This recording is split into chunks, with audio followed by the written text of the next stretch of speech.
Hi, I'm Lauren Jones, and I'm at The Ohio State University. And my co-author, Nicholas Zebarth, and I just won the Raymond Vernon Memorial Prize for Best Paper published in JPAM last year for our paper, U.S. Child Safety Seat Laws, Are They Effective and Who Complies?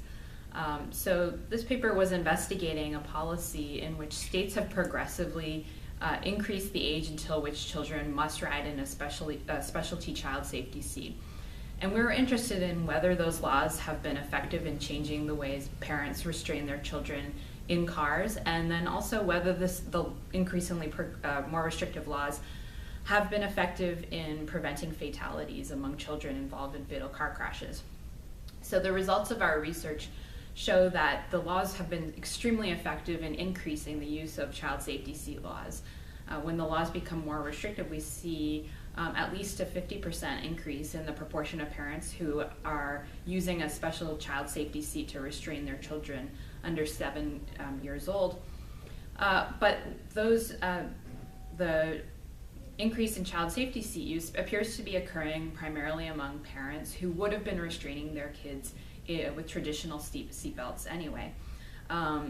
Because of that, we don't see extremely large decreases in the fatality rate among kids involved in fatal car crashes. We find that the laws saved at most about 39 children per year, which is surprising to some people. We also find that the laws don't appear to change parental behavior through their use of fines for noncompliance. So states in years that have stronger penalties for parents who don't obey the law don't seem to have higher rates of child safety seat use. So it does seem like they're kind of do-gooder parents who are responding to the laws, but the laws aren't creating those behavior changes through the penalties that they impose. And I think the work we did is a really great example of how we can use data for policy analysis and for building better policies. The data came from the Fatality Analysis Reporting System data, which is an administrative data set collected by law enforcement officials and then combined by a national organization.